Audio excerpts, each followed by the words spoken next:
ಆರ್ಥಿಕ ದಿವಾಳಿ ಆಗಿದೆ, ವೇತನ ಕೊಡ್ಲಿಕ್ಕೂ ಸಹ ಸರ್ಕಾರದಲ್ಲಿ ದುಡ್ಡಿಲ್ಲ. ಯಾರು ಹೇಳಿದ್ದು? ಯಾವ್ದಾದ್ರು ಸಂಬಳ ನಿಂತೋಗಿದ್ಯಾ?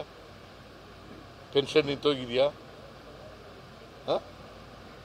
ಸೋಷಿಯಲ್ ಸೆಕ್ಯೂರಿಟಿ ಪೆನ್ಷನ್ಗಳು ನಿಂತೋಗಿದಾವ? ಬಿಜೆಪಿಯವ್ರ ಕಾಲದಲ್ಲಿ ದುಡ್ಡಿಲ್ದವರು ಕೂಡ ಕೆಲಸ ಎಲ್ಲ ಅಪ್ರೂವಲ್ ಮಾಡಿಬಿಟ್ಟು ಟೆಂಡರ್ ಕರೆದ್ಬಿಟ್ಟು ದುಡ್ಡು ಹೊಡೆದ್ಬಿಟ್ಟು ಹೊಟ್ಟೋದ್ರು. ಈಗ ಅವರು ನಮಗೆ ಪಾಠ ಹೇಳ್ಕೊಡಕ್ಕೆ ಬರ್ತಾ ಇದ್ದಾರೆ. ಇವತ್ತೇನಾದರೂ ಆರ್ಥಿಕವಾಗಿ ಕರ್ನಾಟಕ ರಾಜ್ಯ ದಿವಾಳಿ ಆಗಿದ್ರೆ it is BJP which is responsible.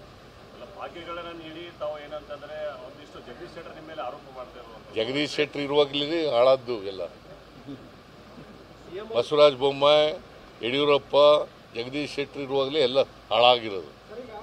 ಕರ್ನಾಟಕದಲ್ಲಿ ಈಗ ನಾವು 4,09,549 ಕೋಟಿ ರೂಪಾಯಿ ಬಜೆಟ್ ಮಂಡಿಸಿದೆ.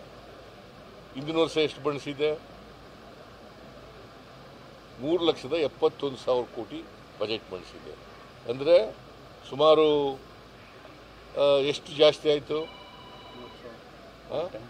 38,000 ಕೋಟಿ ಜಾಸ್ತಿ ಆಯಿತು. ಆರ್ಥಿಕವಾಗಿ ದಿವಾಳಿ ಆಗ್ಬಿಟ್ಟಿದೆ. ಹೆಚ್ಚಾಯ್ತಿತ್ತ? ಯಾರು ಸಾಲ ಮಾಡಿದ್ದೀವಿ? ಅವ್ರು ನರೇಂದ್ರ ಮೋದಿ ಅವರು ಎಷ್ಟು ಸಾಲ ಮಾಡಿದ್ದಾರೆ ಗೊತ್ತಾ ನಿನಗೆ? ನರೇಂದ್ರ ಮೋದಿ ಅವರು ಬಂದಾಗ ಎಷ್ಟು ಸಾಲ ಇತ್ತು ಅಂತ ದೇಶದ ಮೇಲೆ? 53,11,000 ಕೋಟಿ. 10 ವರ್ಷದಲ್ಲಿ ಎಷ್ಟಾಯಿತು ಗೊತ್ತಾ? 200 ಲಕ್ಷ ಕೋಟಿ. ಸ್ವಾತಂತ್ರ್ಯ ಬಂತವಿಂದ 53,11,000 ಕೋಟಿ. ಇವ್ರು ಬಂದ ಮೇಲೆ 200 ಲಕ್ಷ ಕೋಟಿ, 4 ಪಟ್ಟು ಜಾಸ್ತಿ ಆಯಿತು. ಯಾರು ಅದಕ್ಕೆ ಕಾರಣ? ದೇಶದ ಮೇಲೆ ಸಾಲ ಜಾಸ್ತಿ ಆಗ್ಬೇಕಾದ್ರೆ ಯಾರು ಕಾರಣ?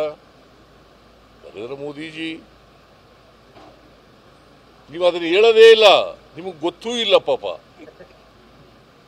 ಹೇಳಕ್ಕೂ ಹೋಗಲ್ಲ.